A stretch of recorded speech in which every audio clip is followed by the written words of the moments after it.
গীতা থেকে পাঠ করছি। আগের দিন শিষ্টাচার নিয়ে বলেছিলেন। আহ, ধর্মব্যাদ আর কি, সেই শিষ্যকে, ব্রাহ্মণ শিষ্য, তিনি ব্যাদ, তার শিষ্য হলো ব্রাহ্মণ। আমরা বর্ণাশ্রম নিয়ে অনেক কিছু বলি, তো হিন্দু ধর্মের এটাই খুব বাজে ইয়ে, কিন্তু এটাও এই নিদর্শনও আছে যে ব্যাদ হলেন গুরু, তার শিষ্য হলো ব্রাহ্মণ, এই নিদর্শনও আছে, তাই না?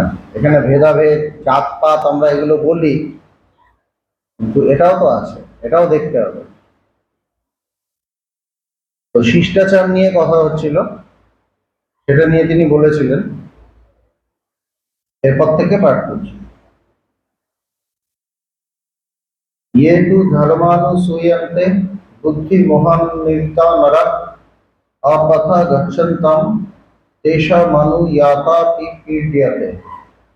যে মোহগ্রস্ত বুদ্ধি সম্পন্ন মানুষেরা ধর্মের দোষ দর্শন করে, তাহারা বিপথে গমন করে, তাহাদের অনুগামীরাও দুঃখে পীড়িত হয়।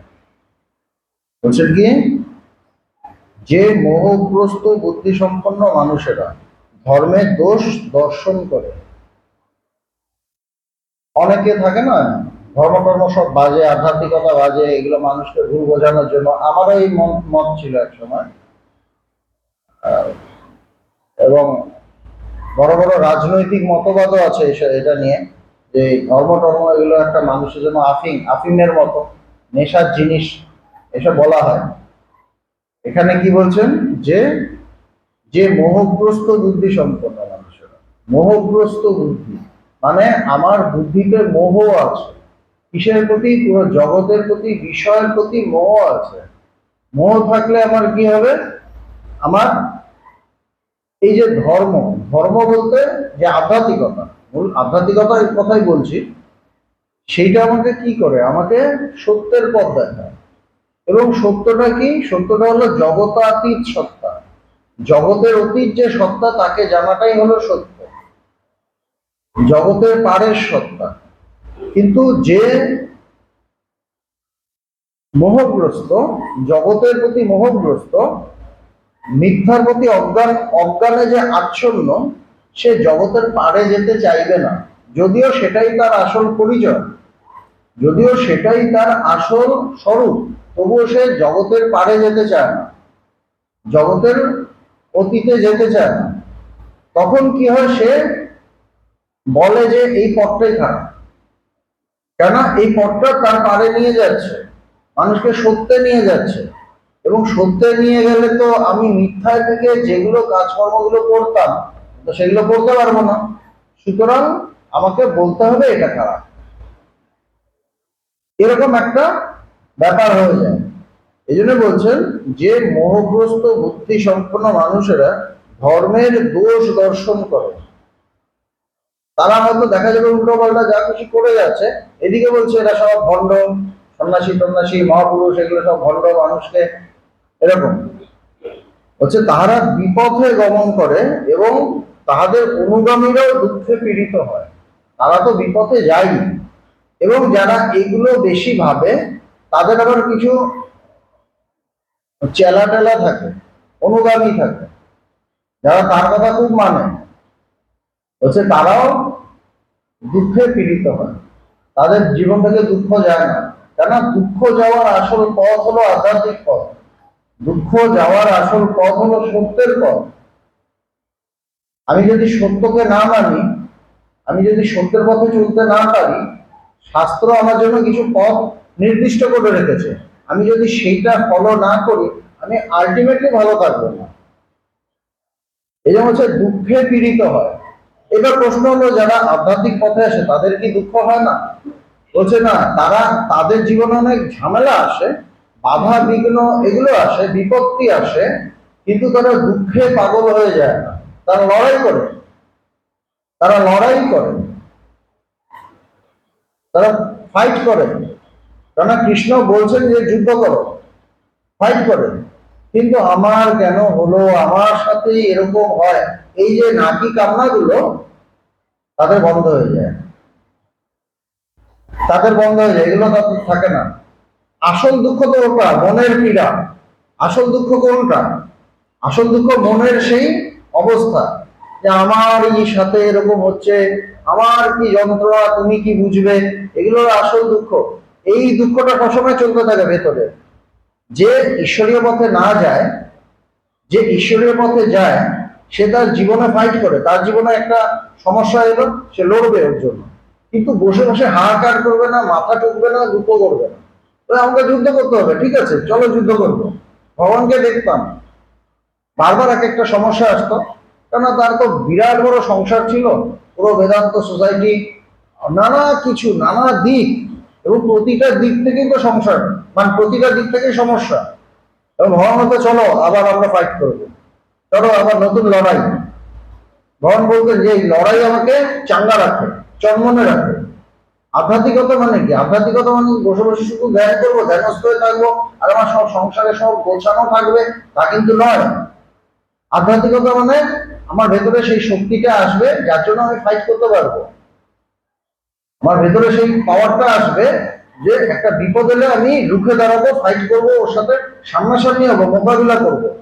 কিন্তু যারা, মানে যাদের কাছে জগৎটা সাবজেক্ট, জগৎটা বিষয়, এবং যারা মোহগ্রস্ত জগৎ নিয়ে, তারা কষ্ট পেয়ে যায়, তারা দুঃখে পীড়িত হয়। এটাই বললেন যে তারা বিপথে গমন করে এবং দুঃখে পীড়িত হয়।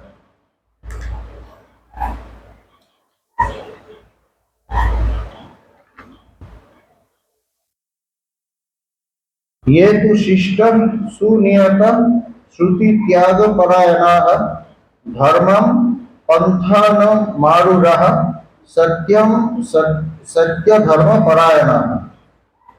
হচ্ছে যে সকল শিষ্ট লোকেরা বেদবিহিত নিয়মশালী, বেদের আলোচনায় ও ত্যাগে নিরত, ধর্মসঙ্গত পথে আরূঢ়, সত্য ধর্ম পরায়ণ, গুরুর মতে থাকিয়া যোগাভ্যাসী এবং ধর্মার্থদর্শী, সেই সকল শিষ্টাচারান্বিত লোকেরা পরম বুদ্ধিকেও নিরোধ করেন, অর্থাৎ নির্বাণ সমাধি লাভ করেন।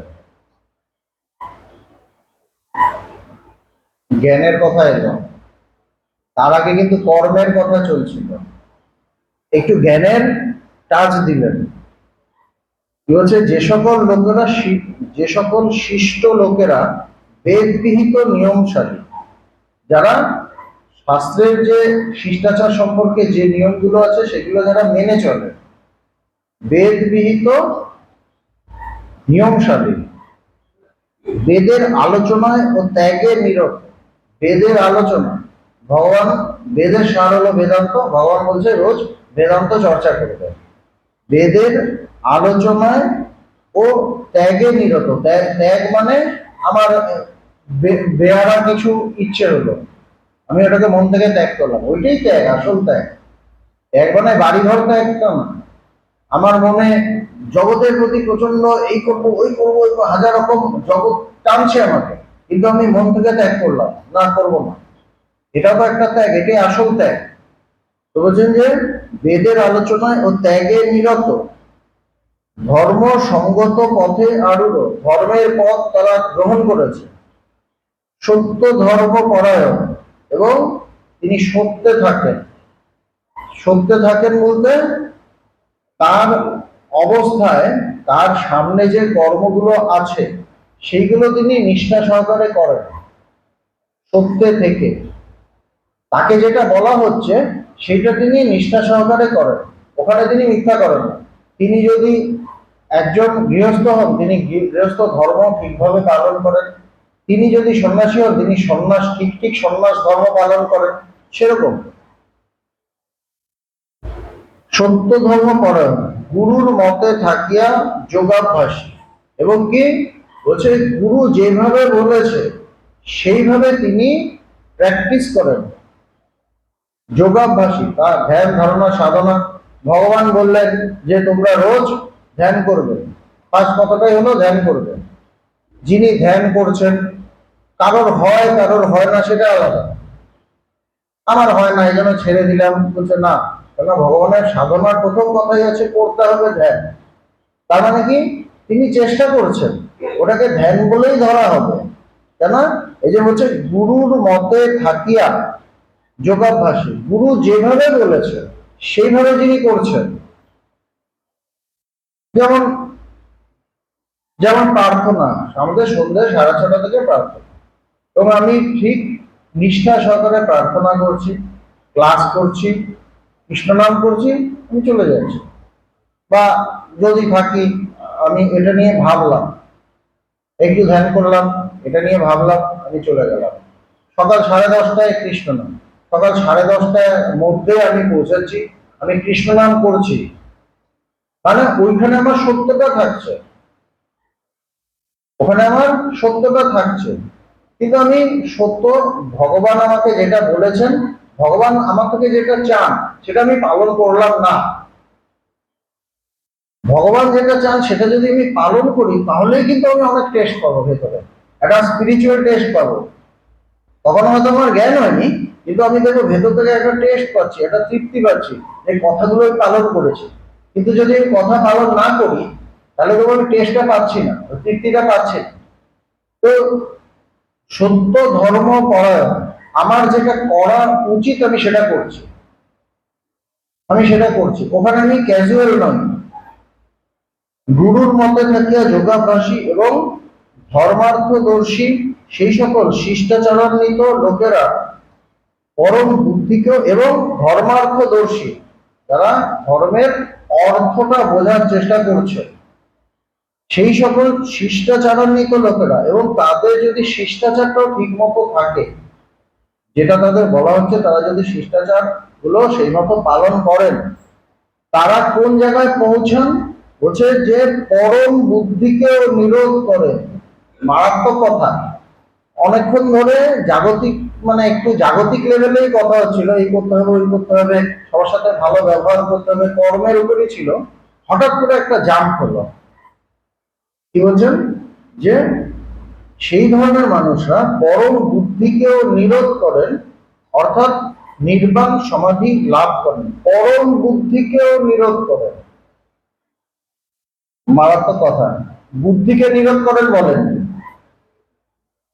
পরম বুদ্ধিকেও নিরোধ করেন। পরম বুদ্ধি মানে কি? বুদ্ধি হলো আমাদের জাগতিক অনেক বুদ্ধি বুদ্ধি আছে। পরম বুদ্ধি কি? যখন আমরা সবসময় ঈশ্বরকে নিয়ে থাকি, ঈশ্বর চিন্তা হচ্ছে, সবসময় ঈশ্বরের ভাবনা হচ্ছে, এটা হলো আরো ওই যে আমাদের জাগতিক চিন্তা, জাগতিক বুদ্ধি, তার থেকে বেটার বুদ্ধি, আর একটু বেটার, তাই না? পরম বুদ্ধি, ওটা পরম হচ্ছে, কারণ যে বুদ্ধিটা পরমকে বিষয় করেছে, পরম মানে সেই সত্য, পরম মানে সেই ঈশ্বর, পরম মানে সেই ব্রহ্ম, তাকে বিষয় করেছে, সেই বুদ্ধি, তাকেও যিনি নিরোধ, তাকেও তিনি নিরোধ করে দেন, তাকেও তিনি অফ করে দেন, মানে সেই বুদ্ধিও থাকবে না। তো আমাদের যখন সমাধি লাভ হয়, সমাধিতে কি হয়? প্রথমে আমরা জাগতিক একটা মানুষ থাকি, জাগতিক বুদ্ধি চলতে থাকে, করতে করতে আমি গুরুর কাছে গেলাম, ভগবানের কাছে গেলাম, আমি বেদান্তের কথা শুনলাম, ওগুলো নিয়েই ভাবছি, আমি ওগুলো নিয়েই ভাবছি। লাস্টে যখন সমাধি হয়, তখন কি হয়? ওই বুদ্ধিটাও কি থাকে? দুটো বুদ্ধি কাটাকাটি হয়ে একদম এক ব্রহ্মই থাকে, সব একাকার হয়ে যায়। মানে জগতের বুদ্ধিও থাকে না, ঈশ্বর বুদ্ধিও থাকে না, তখন শুধু ঈশ্বর থাকে, ব্রহ্ম থাকে, বুদ্ধিটা থাকে না। এই জন্য বলছেন সেই পরম বুদ্ধি, যেখানে মানে যে বুদ্ধি ঈশ্বরকে বিষয় করে, সেই বুদ্ধিটাও তখন সে ব্রহ্ম সমুদ্রে চুবিয়ে একাকার হয়ে যায়। পরম বুদ্ধিকেও নিরোধ করেন, অর্থাৎ নির্বাণ সমাধি লাভ করেন। তো সুতরাং সমাধি লাভ করতে গেলে আমাকে এইগুলো করতে হবে। নিষ্ঠা দিয়ে শুরু, নিষ্ঠা দিয়ে শুরু, যে আমার এইগুলো কাজ আছে এবং আমাকে ভগবান যা বলেছেন আমি এগুলো করব, এটা দিয়ে শুরু। আস্তে আস্তে আমার বুদ্ধিটা বেটার হতে থাকে, জগতের বুদ্ধি থেকে ঈশ্বরীয় বুদ্ধি আসা শুরু করে। আমার একটা কোনো এমন কিছু হলো, আমার মনের মতো হলো না, তখন আমি ওটা ঈশ্বরীয় বুদ্ধি দিয়ে ওই দুঃখটা থেকে বেরিয়ে আসতে পারি, যে না, ভগবান বলেছেন ঈশ্বর চিন্তা করো, আমি ঈশ্বর চিন্তা করছি, যেটা হয় হোক, জাগতিক ভাবে হোক, কোনো অসুবিধা নেই, ঈশ্বর চিন্তা করছি, পরম বুদ্ধি হচ্ছে আস্তে আস্তে। আমি মানে ধ্যান ধারণা করছি, আমি বিচার করছি, শ্রবণ মনন নিধিধ্যাসন বলা আছে তো, নিধিধ্যাসন মানে সবসময় এই চিন্তা, 24 ঘন্টা এই চিন্তা, মানে পরম বুদ্ধি। তারপর কি হচ্ছে, সমাধিতে গিয়ে সেই বুদ্ধিটাও শেষ হয়ে যাচ্ছে, ডাইলিউট হয়ে যাচ্ছে, ব্রহ্মে একাকার হয়ে যাচ্ছে, ব্রহ্মে মিলিয়ে যাচ্ছে। এই হলো সমাধি, নির্বাণ সমাধি হচ্ছে যে যে কিন্তু এগুলো হলো স্টার্টিং পয়েন্ট। শিষ্টাচার, তারপর গুরু যেটা বলছেন সেটা করা, নিষ্ঠা সহকারে করা। ওখানে নিষ্ঠা, নিষ্ঠা একটা খুব ইম্পর্টেন্ট, মানে ভগবানকে তার গুরুদেব প্রথম চিঠিতেই বলেছেন যে কি কি লাগবে তোমার, সততা এবং নিষ্ঠা, অনেস্টি এন্ড সিনসিয়ারলি। বলছে office work honesty and sincerely করবে, অফিসের কথাই করতে বলেছে। আর বেদান্ত চর্চার কথা বলবেন না, বেদান্ত চর্চা আমাকে নিষ্ঠা সহকারে এবং সিনসিয়ারলি করতে হবে, সততার সাথে করতে হবে। তাহলে কি হবে, দেখবো আস্তে আস্তে আমি এগোচ্ছি, আস্তে আস্তে আমি এগোচ্ছি। ক্যাজুয়াল হলে আমি পারবো না, পাবো না।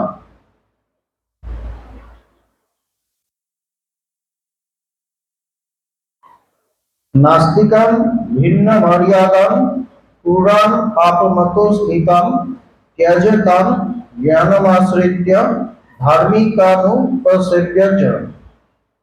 বলছেন কি, জ্ঞান অবলম্বন ও ধার্মিক সেবায় নিরত থাকিয়া মর্যাদা ভ্রষ্ট ক্রূরচিত্ত পাপ বুদ্ধি সম্পন্ন সেই নাস্তিক দিগকে ত্যাগ করিবেন। কি বলছেন, জ্ঞান অবলম্বন, জ্ঞান অবলম্বন করতে হবে, মানে আমি অবলম্বন কিভাবে করে, শারীরিক ভাবে তো অবলম্বন হবে না, মানসিক ভাবে আমি জ্ঞানের চর্চা করবো, জ্ঞানের চর্চা নিয়ে থাকবো, জ্ঞানটা আমার বিষয় হবে, সেটাই হলো জ্ঞান অবলম্বন। তারপর ও ধার্মিক সেবায় নিরত থাকে। ধার্মিক সেবা মানে যিনি সত্যে আছেন তাকে সেবা করা, তাকে সেবা করা মানে কি, সেবা করা মানে কি তাকে প্রথমে টাকা পয়সা দেওয়া, তা নয়। আমার কাছে ধার্মিক বলতে কি, আমার গুরু, যিনি আমার সামনে ভগবান রূপে বা যেভাবেই হোক, মানে তিনি তো আমার কাছে মেইন ধার্মিক। তার সেবা, তার সেবা মানে তিনি যেটা চান সেইভাবে, সেইভাবে চলা, এটা হলো ধার্মিক সেবা। নিরত থাকিয়া, বলছে ওইখানে আমাকে নিরত থাকতে হবে। ভগবান বলছেন গুরু সেবায় তৎপর থাকবে। তারপর কি বলছেন, মর্যাদা ভ্রষ্ট ক্রূরচিত্ত পাপ বুদ্ধি সম্পন্ন সেই নাস্তিক দিগকে ত্যাগ করিবেন। যারা কোনো মর্যাদা ভ্রষ্ট, মানে মর্যাদা দেয় না, যারা যেটা সত্য, যেটা ধর্ম, তাকে মর্যাদা দিচ্ছে না, সুতরাং সে মর্যাদা ভ্রষ্ট হচ্ছে। ক্রূরচিত্ত, তার মনটা খুব কুটিল, জটিল এবং খুব মানে অন্যরকম, ভালো না, তারা মানুষের ক্ষতি চায়, ক্রূরচিত্ত। এবং পাপ বুদ্ধি, তার ভেতরেও পাপ, বুদ্ধিটাও পাপ, যে কাকে কি করা যায়, কাকে বিপদে ফেলা যায়, এই ধরনের যার মন পাপ বুদ্ধি সম্পন্ন, সেই নাস্তিক দিগকে ত্যাগ করিবেন। যে এই ধরনের যে মানুষ, তার সাথে আমার খুব বন্ধুত্ব ছিল, হয়তো আমার খুব বন্ধুত্ব ছিল, তার সাথে আমি হয়তো কিছুক্ষণ আড্ডা মারতাম, ভালো লাগতো, পরনিন্দা পরচর্চা সবকিছু করছি, আমার ভালো লাগছে, বলছে ওদের সাথে সম্পর্ক রাখার দরকার নেই বেশি, ত্যাগ করো। ত্যাগ করো মানে তোমার সাথে আমি দেখা করবো না, কথা বলবো না, এরকম না, অ্যাভয়েড করো, কেন ওরা আমার মনটাকে নষ্ট করে দেবে। তো মানুষের মধ্যে এই ভাবগুলো থাকে, ভালো করে ইয়ে, মানে আমি যখন অবজার্ভ করতে পারবো মানুষকে, তখন দেখবো ওর মধ্যে এই ভাবগুলো আছে। কেউ কিছু বললো, আমি গলে গিয়ে তার মতো হয়ে গেলাম, এইটা ঠিক নয়। আমাকে দেখতে হবে একটা মানুষ এসছে, ও আমাকে কিছু কথা বলছে, কি ধরনের কথা বলছে, ওর মনের ইয়েটা বোঝার চেষ্টা করতে হবে। যদি দেখি যে ও আমাকে বিষয়ের দিকে, জগতের দিকে নিয়ে যাচ্ছে, তখন আমাকে কিন্তু আস্তে আস্তে ওখান থেকে বেরোনোর চেষ্টা করতে হবে, অ্যাভয়েড করার চেষ্টা করতে হবে। তাদের সঙ্গ করব যারা সত্যকে নিয়ে আছে, তাদের সঙ্গ করব। হচ্ছে ত্যাগ করিবেন। কাম লোভ গ্রহ কীর্ণম পঞ্চেন্দ্রিয় জলাম নদীম নাবম ধৃতিময়ীম কৃত্বা জন্ম দুর্গামি সন্তর।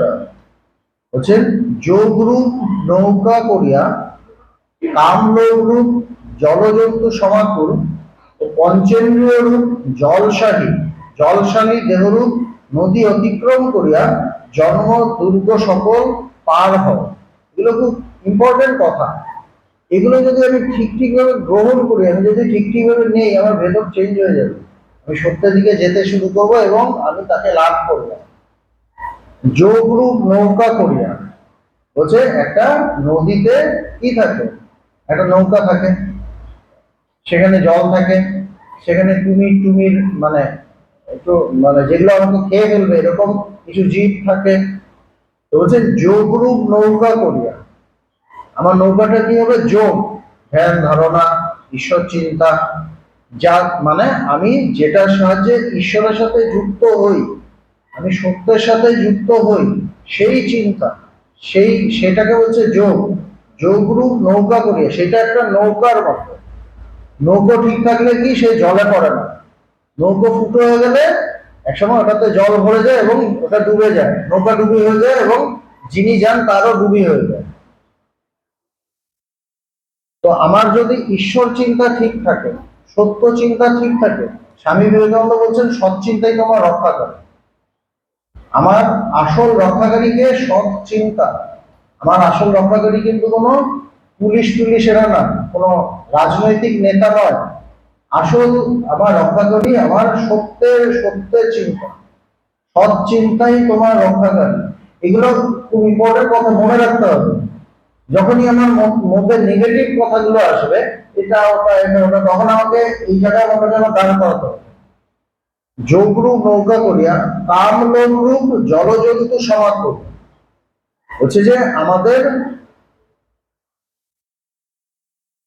এই জলের মধ্যে যেমন কুমির থাকে, হাঙর থাকে, বড় বড় মাছ থাকে, যেগুলো আমাদের ক্ষতি করবে, সেটা কি আমাদের মনের যে কামনা বাসনা, লোভ, রাগ, এগুলো আমাদের মনের সেই জলজন্তুর মতো, সেই কুমিরের মতো, যেটা একজনকে গ্রাস করে নিতে পারে, একটা জীবকে শেষ করে দিতে পারে। তো আমাদের মধ্যে যখনই এই রাগটা ওঠে বা কামনা বাসনা হয় বা লোভ হয়, বা তখনই বুঝতে হবে যে আমি জলে পড়ছি, আমাকে কুমির ধরে টানছে। তখনই বুঝতে হবে, মনের দিকে সবসময় তাকিয়ে থাকতে হবে। এটা তো একটা সাধনার পথ, সত্যের পথ, আমাকে ভেতরে দেখতে হবে। বলছে কামলোভ জলজন্তু সমাকুল ও পঞ্চেন্দ্রিয় রূপ জলশালী দেহরূপ, মানে আর পঞ্চেন্দ্রিয় রূপ জলশালী, আমাদের পাঁচটা ইন্দ্রিয়, সেই পাঁচটা ইন্দ্রিয় দিয়ে জগতের চিন্তাগুলো আমার কাছে আসে, জগৎ আমার মধ্যে ঢোকে, তাই তো? আস্তে আস্তে চোখ দিয়ে দেখলাম একটা দারুণ সিনেমার পোস্টার করেছে, সঙ্গে সঙ্গে ভেতরে প্ল্যানিং হয়ে গেলে এটা দেখতে হবে, মানে ওটা চোখের মাধ্যমেই তো ঢুকলো, আমার ভেতরে ঢুকলো। সুতরাং বলছে যে পঞ্চেন্দ্রিয় রূপ জলশালী, এই যে পাঁচটা ইন্দ্রিয় পাঁচ রকম খবর আমার কাছে দিচ্ছে এনে। রাস্তা দিয়ে চলতে চলতে চলতে একটা বন্ধু আরেকজনকে বলছে এই হয়েছে এই হয়েছে, ওই বাড়িতে এই হয়েছে, আর কানে ঢুকলো, ব্যাস আমার মনে হয় এটা ভাবতে ভাবতে এলাম, এসে এখানে জিজ্ঞেস করছি ওখানে জিজ্ঞেস করছি, আমাদের মধ্যে এগুলো হয় তো, এগুলো ভেতরে থাকে। তো সেই জন্য বলছে যে পঞ্চেন্দ্রিয় রূপ জলশালী দেহরূপ নদী অতিক্রম করিয়া, নদী দেহটা কি, দেহটা নদীর মতো, দেহটা নদীর মতো বলতে দেহবোধটা নদীর মতো। দেহবোধ নদীর মতো বলতে দেহকে যে আমি বলে ভাবছি সেইটা নদীর মতো। সেই যে দেহকে আমি বলে ভাবা, এটাই তো অজ্ঞান। এটা পারে যেতে হবে। নদীর পাড়ে যেরকম যায় নৌকো করে একদিক থেকে আরেক দিক, সেরকম আমি নিজেকে দেহ বলে ভাবছি, এটাই মূল অজ্ঞান, বেসিক অজ্ঞান। এটাকেই পার করতে হবে। এটার মধ্যেই কাম, ক্রোধ, লোভ, মোহ, মদ, মাৎসর্য, এগুলো কুমির থাকে, যেগুলো আমাকে টেনে ডুবিয়ে দিচ্ছে। আর কি বলছে যে এই যে জলটা, সেটা হলো পঞ্চেন্দ্রিয় গ্রাহ্য জগৎ। পঞ্চেন্দ্রিয় যে জলটা, মানে পঞ্চেন্দ্রিয়ের সাহায্যে যে জগৎটা ঢুকছে, সেটাই সেই জলের মতো, সেটাই সেই জলের মতো। জলের উপর দিয়েই আমাকে চালাতে হবে নৌকোটা। নদী অতিক্রম করিয়া জন্ম দুর্গ সকল পার হও, হচ্ছে যে জন্ম মৃত্যুর যে দুর্গ সেটাকে পার হয়ে যেতে হবে। জন্ম মৃত্যুর নালে এর মধ্যে আমি চলতে থাকবো, এটার মধ্যে ঘোরাঘুরি করতে থাকবো, আর আমার মুক্তি হবে না। এটা পার হওয়ার কথা বলছে। ক্রমেণ সঞ্চিত ধর্ম বুদ্ধি যোগ ময় মহান শিষ্টাচারে ভবেৎ সাধু রাগ শুক্লেব বাসসি। শুভ্র বস্ত্রে রক্তিমান ন্যায় শিষ্টাচার দ্বারা ক্রমসঞ্চিত বুদ্ধিযোগময় মহান ধর্ম মনোহর হইয়া থাকে। কি বলছেন? শুভ্র বস্ত্রে রক্তিমান নয়, বলছে একটা সাদা কাপড় আছে, পুরো সাদা, সেখানে যদি একটা রং করি সেটাকে আরো সুন্দর হয়ে যায়। রক্তিমান লাল রং যদি করি সেটা আরো সুন্দর হচ্ছে, একটা লালচে রং হয়ে গেল, হ্যাঁ, আরো সুন্দর লাগছে। সেরকমই শিষ্টাচার দ্বারা ক্রমসঞ্চিত বুদ্ধিযোগ্য মহান ধর্ম, আমি যদি শিষ্টাচার পালন করি, যেগুলো বলা আছে সেগুলো যদি আমি পালন করি, তাহলে কি হবে? তাহলে আমার যে ক্রমসঞ্চিত, আমার বুদ্ধিটা আস্তে আস্তে ঈশ্বরের দিকে যেতে থাকবে, সত্যের দিকে যেতে থাকবে। পালন করতে করতেই হবে, একটু একটু করে যেতে থাকবে। বলছে ক্রমসঞ্চিত, একটু একটু করে সঞ্চয় হচ্ছে। ক্রমসঞ্চিত বুদ্ধি যোগময় মহান ধর্ম, ওই যে বুদ্ধি যোগ মানে আমার যেগুলো, ওগুলো সত্য বুদ্ধি হবে, আমার বুদ্ধিটা সুবুদ্ধি হবে, কুবুদ্ধি থাকবে না। সেই যে আমি ধর্মটা সঞ্চিত করছি, মহান ধর্ম মনোবল হইয়া থাকে। আমার ভেতরে যে ধর্মটা, ধর্মের ভাবটা অনেক সুন্দর হবে, কিন্তু শিষ্টাচার গুলো পালন করতে হবে।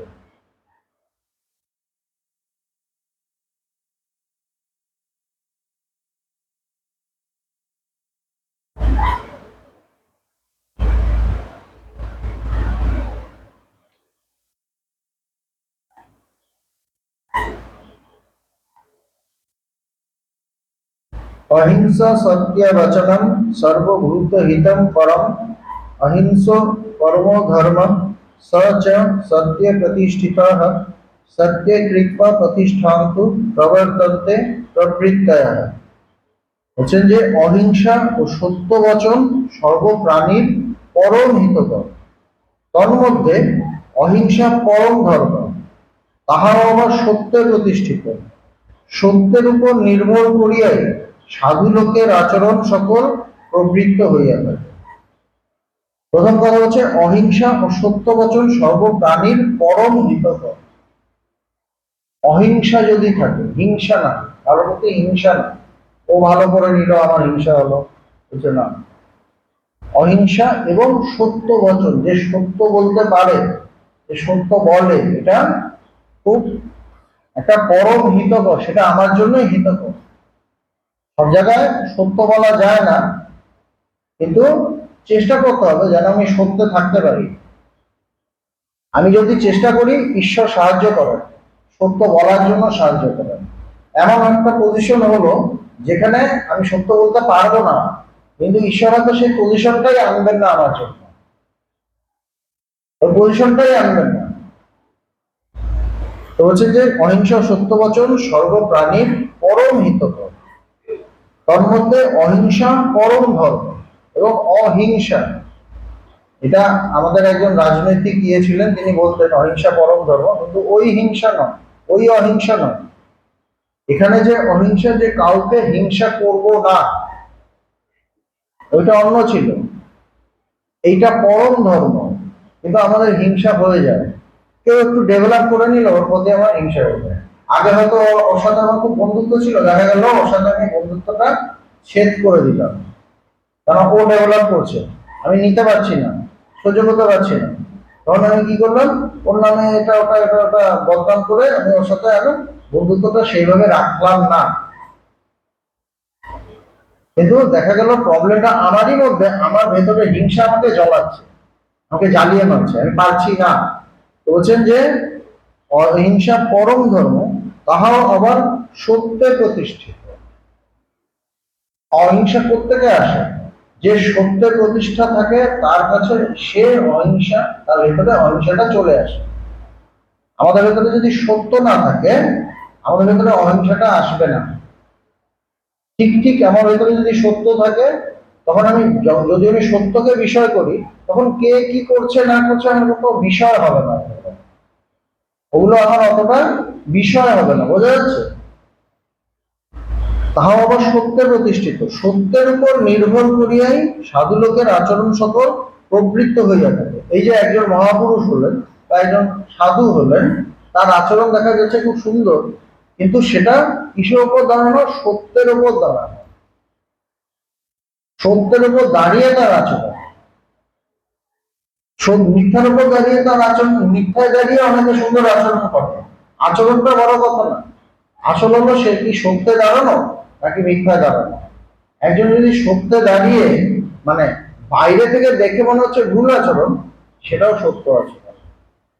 যদি সে সত্যে দাঁড়ানো থাকে, যদি নিঃস্বার্থ হয়, যদি সে পরার্থ হয়, তাহলে ওটাই ঠিক। সুতরাং সত্যে দাঁড়িয়েছি কি দাঁড়ায়নি, একটা চোর এসে ভালো ভালো ভালো আছে খুব সুন্দর করে বললো, তাতে কি তার আচরণ মানে ঠিক হবে না? সে সত্যের উপর দাঁড়ানো নয়, সে মিথ্যার উপর দাঁড়ানো। সত্যের উপর দাঁড়িয়ে যে আচরণ, সেটা আসল। সেই জন্য সাধুদের আচরণটা সত্যের উপর দাঁড়ানো থাকে। আমরা আচরণটা দেখি, সত্যে দাঁড়ানো আছে কিনা এটা দেখতে পারি না।